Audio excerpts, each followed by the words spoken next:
Hello, this is Emily. Thank you for joining me here. For those of you who don't know me, this is a video podcast, and I am a literary consultant, a former college English instructor, and a published author. And I record videos and teach and coach and mentor emerging fiction authors who want to become career fiction authors and eventually do writing full time and bring their books to industry standard for publishing books that readers, agents, and publishers actually want to buy. So in this video, which I guess is a podcast, and I do a combination of these kind of audio lectures with regular recordings. You can see different things like that on my channel as well. But in this video, I want to talk to you about how to introduce characters in your story, or 6 ways, my preferred 6 ways to introduce your main characters in your story. And if you already have a book that's written, a book you're working on, still give a good listen to this, and then maybe you can identify if you actually did one of these strategies, and maybe you might want to go back and tweak where your character enters. And of course, we often have several main characters. We could have if you have romance as your genre, you may have a female and a male main character. Or in my case, I always have two or three good guy main characters and an antagonist. So we can talk a little bit about that, but for now, we're just going to stick with my favorite ways to start with your main character. That's usually your hero, your heroine. If you write crime drama, it's usually like the detective or the cop. If you write sweet romance, you probably might want to start with the female. Maybe you want to start with the male. If you write fantasy novels, you might want to start with your superhero, whatever. So only you know who your main characters are, but it's going to be your most significant character to the story, the one you're going to see throughout the entire book, the character that is going to be overcoming the most obstacles that you want to show first in your story. So let's talk about some memorable ways to introduce your characters to your story. The first way I wanted to mention is through a prologue. Now, a lot of instructors, a lot of coaches, a lot of blogs will tell you doing prologues is outdated. Prologue is just an easy way to dump a bunch of backstory in. A prologue is unnecessary. I'm not sure I totally agree with that. There is a place for prologues if you do it right. If you're doing a prologue in a way that in your mind as the writer is really your chapter 1. A prologue should start jumped into action. Now, if by prologue it's really a series of events that might have happened in a character's past, that's going to be the driving story behind what happens in the present in the rest of the book. Theoretically, your prologue could be your chapter 1. Now, you can still call it your prologue, but when you write your prologue, you need to write it in the present tense as it's happening. Jumped right into the action with what's going on, not present tense where the rest of your story is and your character is thinking back in time through a memory or a flashback. So if you wanted to start your novel when your character was 10 years younger and an event that happened, show a scene from that event as it's happening in real time in your prologue. And then your chapter 1 will say 10 years later, like a little blip across the top or something like that. So certainly you can introduce your character in an incredibly action-based, intriguing, and relevant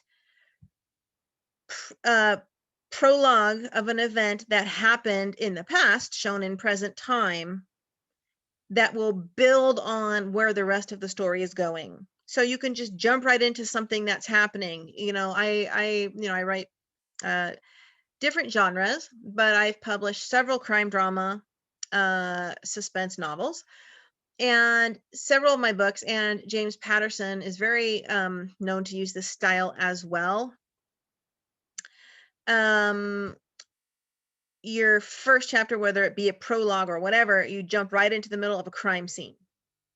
There's so, the prologue might start with a woman who's trapped in the trunk of a car, panting for air, breathing and to get out, or thinking she's going to die and counting sheep backward in her head, realizing that the trunk is running out of oxygen. So it could be the prologue could be um a woman being dragged down into a basement from a man she just met in a bar who she had met online, who turned out to apparently be a psycho nut job, and she's being dragged down to the basement, chained to a chair and left in the dark. So something like that. It's happening real time when you're writing it in your prologue, but you're jumping into an intense amount of action, maybe a traumatic event, something that's going to drive the plot for the rest of the book. That would be a great way to introduce your character if it has meaning and purpose and it's happening in real time. And that's the kind of opening that's going to keep people reading. Okay, the second great way to introduce your character in your novel could be something as simple as in chapter 1 is your character existing in a scene relevant to his or her daily life, such as in the middle of his career or his job or whatever it is that he does, interacting with somebody in a natural form of scene of action, events, and dialogue, where little glips are introduced or seen by the reader through that story. So let me give you a good example. One of my books, the third book, Fortune's Revenge, from one of my books, for my Fortune series, which has actually been rewritten. But in the new draft, my main character, Jesse Vega, he's a homicide detective.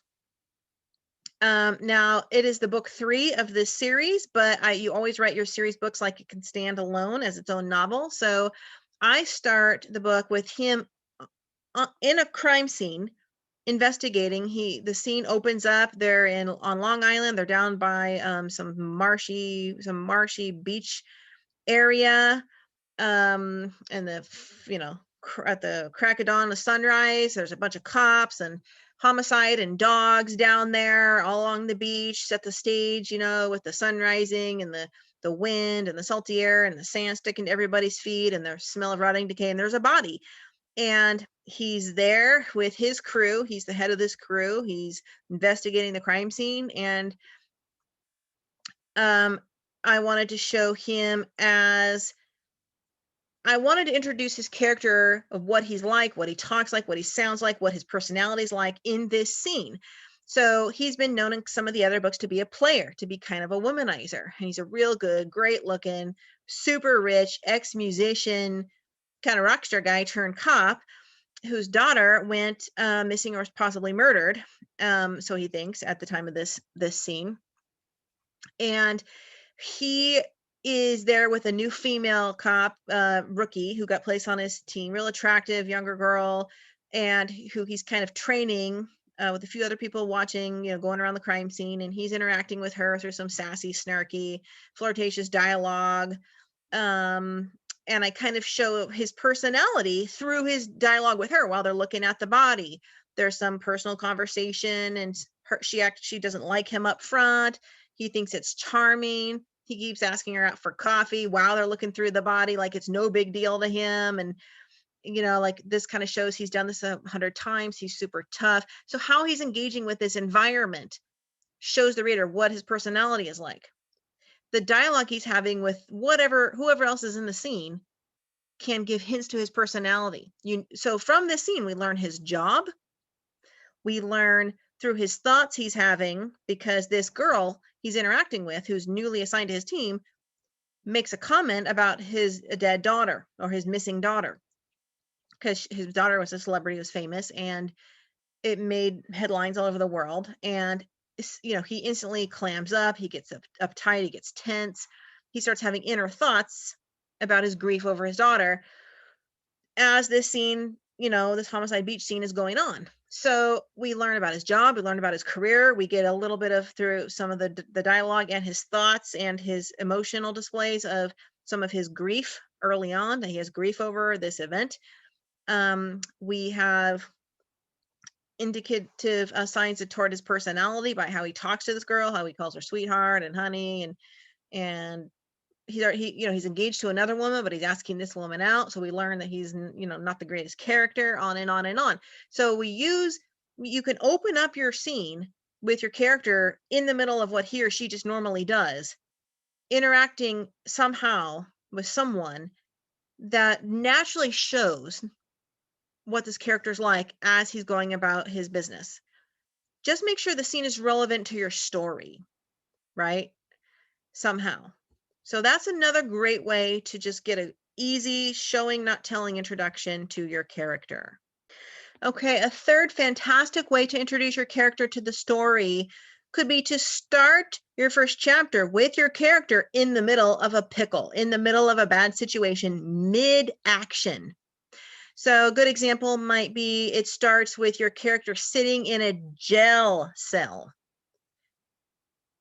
rattling the bars, saying, "Hey, are you going to let me out here? Or when's my attorney going to be here? I've been here for 7 hours already." And then you have some narrative. Bill Marks couldn't believe he was back, in the sweat. He knew he was going to be taken to the sweat box again for the 5th time this month. And how did he end up here again?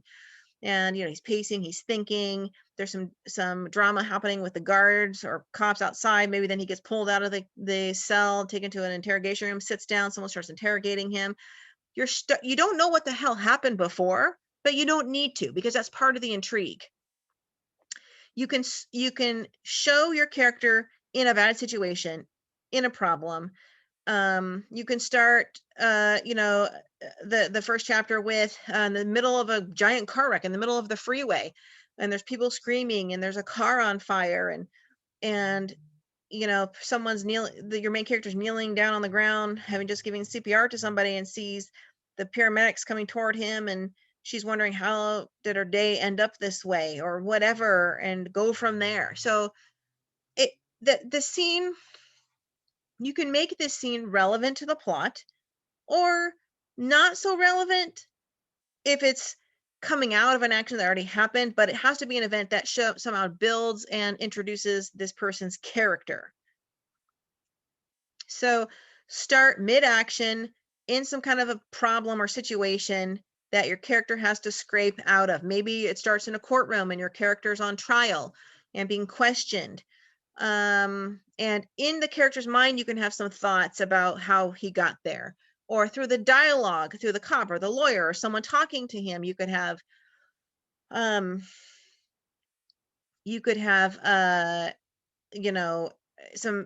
through their dialogue, you can have the reader be able to deduce how the person got there, right?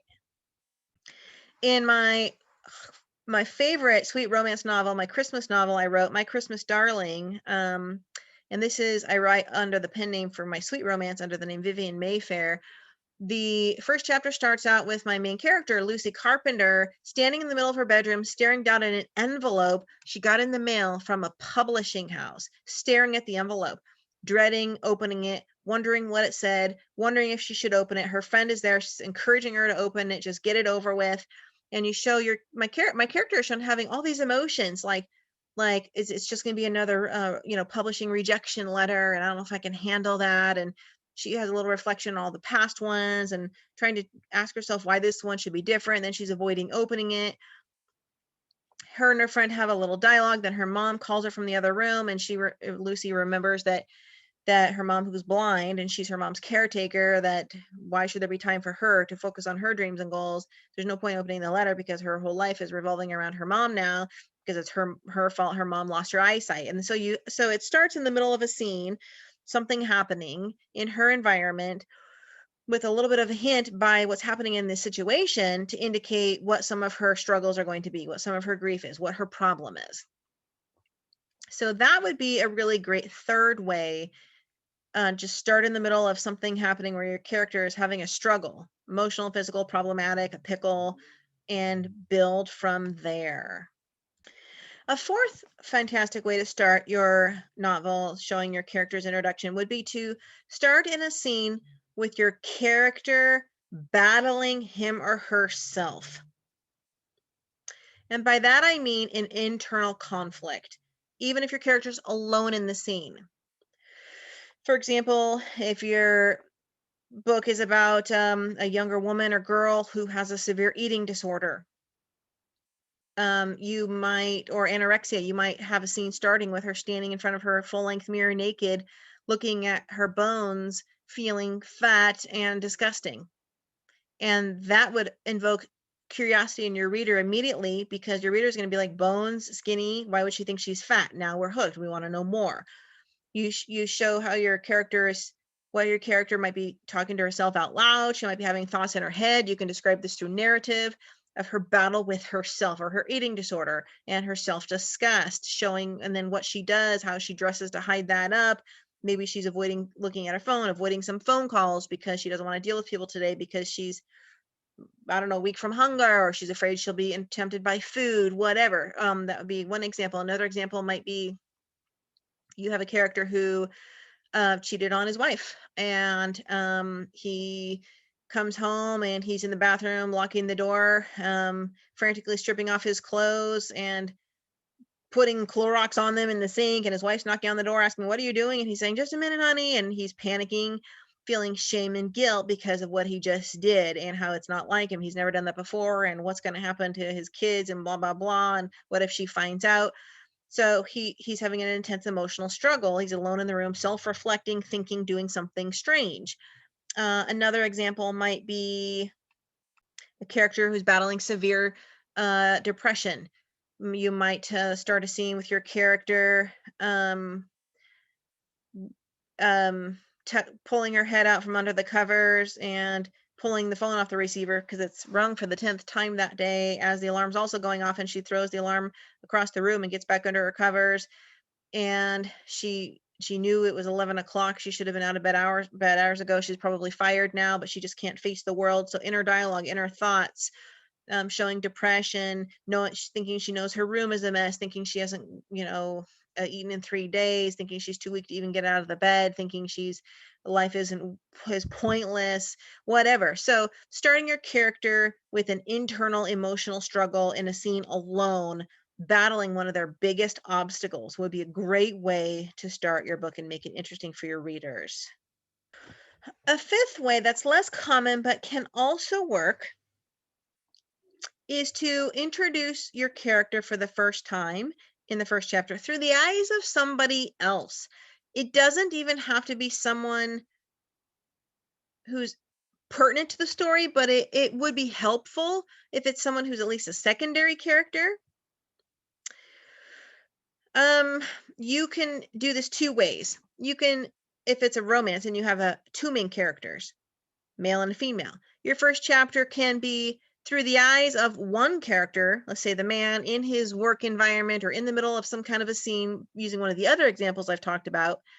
And then through his eyes, he comes across in this environment during this struggle, this woman that comes along and makes everything worse, and how he first views her, as pretty but annoying, as nosy but irresistible, as whatever, like introduce her through his perception, how he talks to her, what he's thinking about her, how he's looking at her, what his body language is. That can tell your reader a lot. And at the same time, it's also telling you a lot about him. So that's one way you can do it. But another way, if you're just introducing one main character through the eyes of someone else, like an employee. Let's say your main character is the boss of a Fortune 500 company and nobody likes him. And you start the scene in an office with a secretary who's a really minimal secondary character that only shows up a few times. She sees her boss, she's happy and go lucky and talking, starting her day, but then, suddenly she gets a call from downstairs, a warning that the boss is on the way up, and you see everything change, how she acts differently. She panics, she starts straightening up her desk, she jumps up, she puts on her lipstick, she slips her shoes back on, she prepares. I kind of think of, like, in the movie Devil Wears Prada, when the new gal was hired, whose name just totally evaporates from me because I totally know who she is, and I the gal from the Princess Diaries, the younger gal, Anne Hathaway. That's it. Yeah. She's happy-go-lucky. She's getting introduced, but then they get a call that the boss, the editor, who is Meryl Streep, is on the way up, and everyone loses their crap. Like they just go nuts and panic and freak out. And so you can introduce your main character through the eyes briefly of a scene through someone else. Seeing how they react to that character will give your reader an impression about the character. Just be careful, because that is a very strong way to set an impression. How your secondary characters view your main character may be how your readers end up viewing that character. So just be careful how you do that. And the last way you can start your character introduced into your novel could be through a scene not alone, with several other people, 2 to 3, with your character in some serious emotional distress. And I just recorded another video about introducing misery and suffering to produce conflict and move the story along for pacing. So listen to that podcast lecture. It's a little bit longer, but there's a ton of great information that will further prove and or move home this point I'm making here. Start a scene. Open the scene to your character in some serious distress. Your character just is standing there with the front door wide open at their house, and there's 3 police there giving bad news that their son was just killed in a car accident, or their father just died of a heart attack in the retirement home, or whatever. Open the scene with your main character's world being changed in an instant, and in severe emotional distress. That will be a driving force throughout the rest of the book. Another possibility is you have a main character sitting with her mom in a doctor's office while the doctor is giving news to the mom. The mom was just diagnosed with breast cancer, something like that. So similar to emotional distress being alone and self-reflecting, this would be with some other secondary characters or in an action-based scene, but in a highly intense, world-changing, life-changing emotional distress moment. And these are all engaging ways to make your readers want to read the first chapter and find out what's going to happen. And if you make a little bit of mystery happen in these scenes, so not every detail is released, that will make your readers want to know more. So let me tell you real quick a few other pointers with using these 6 different ways to introduce your characters. I be sure you don't give a lot of physical description of your character in any of these ways that you introduce your character. He wore a blue jacket, leather jacket zipped tight to his throat, with black jeans and black boots with spangles that dangled and jangled when he walked, and his hair was perfectly cut. That's overkill, right? Now, it's one thing to introduce your character's physical description through the eyes of someone else, which is one of the examples I gave you. The man, the hero meeting the heroine, noticing how she looked and moved in a dress and the kind of dresses she would wear, or how her yellow hair swayed at her butt, whatever. But we want the reader to use some imagination and come up with how this character looks. So leave a little bit to the imagination, okay? But do give a few unusual physical markers to differentiate between other characters, or that sort of perpetuates the image you want to set of this character, like an unusual gait, a weird quirky way. She does something with her fingers, a habit, an unusual tone of voice, something like that. Do give your main character strong emotions that your readers will be able to identify with. And I talked all about that in my Inducing Misery and Suffering video as well. Don't kill off anybody in the main chapter, any main characters at all, because there's no point introducing them if they're just going to die. We definitely don't want to do that. And you do want to introduce your main character on the first page, second page tops. I mean, within the first 2 pages, you should be introducing your main character. We don't want 2 pages of narrative before we meet a character. We don't want to see secondary characters first. Your main character should be there at the very beginning and at the very end. Okay, everybody, I hope you enjoyed this 6 ways to introduce your main characters in your fiction novel. If you've already written some of your book, go back and take a look at how you introduce your main characters and see if you can play with it a little to make sure you fall into one of these guidelines, because these types of beginnings are what publishers look for. Thanks, everybody. Please subscribe and like the bell for more regular, fantastic writing instruction videos.